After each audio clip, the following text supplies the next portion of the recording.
ত্রিপুরায় টিপিএসসি এর সামনে চাকরি প্রার্থীদের বিক্ষোভ প্রদর্শন দেখতে পাওয়া গেল। গ্রাম উন্নয়ন দপ্তরের জুনিয়র ইঞ্জিনিয়ার গ্রেড 1 এবং গ্রেড পি পদের মেইনস পরীক্ষা নিয়ে পরীক্ষার্থীরা কমিশনের চেয়ারম্যানের কাছে ডেপুটেশন জমা দিয়েছেন। পরীক্ষার্থীদের দাবি স্পষ্ট, মেইনস পরীক্ষার তারিখ পিছিয়ে দিতে হবে।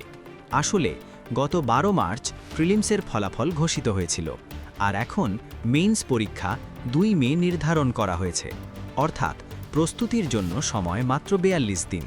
পরীক্ষার্থীদের বক্তব্য অনুযায়ী এই সময় একেবারেই পর্যাপ্ত নয়, কারণ পরীক্ষায় কারিগরির পাশাপাশি জেনারেল স্টাডিজেরও এক বিশাল সিলেবাস রয়েছে। এক পরীক্ষার্থী বলেন, ফলাফল বেরোতে অনেকটা সময় লেগে গেল, আর এখন মেইনস পরীক্ষার জন্য খুব কম সময় দেওয়া হয়েছে। এটি 500 নম্বরের পরীক্ষা, আর যারা ডিপ্লোমা এবং ডিগ্রি উভয় পদের জন্যই প্রস্তুতি নিচ্ছেন তাদের জন্য এটি আরও বেশি চ্যালেঞ্জিং হয়ে দাঁড়িয়েছে।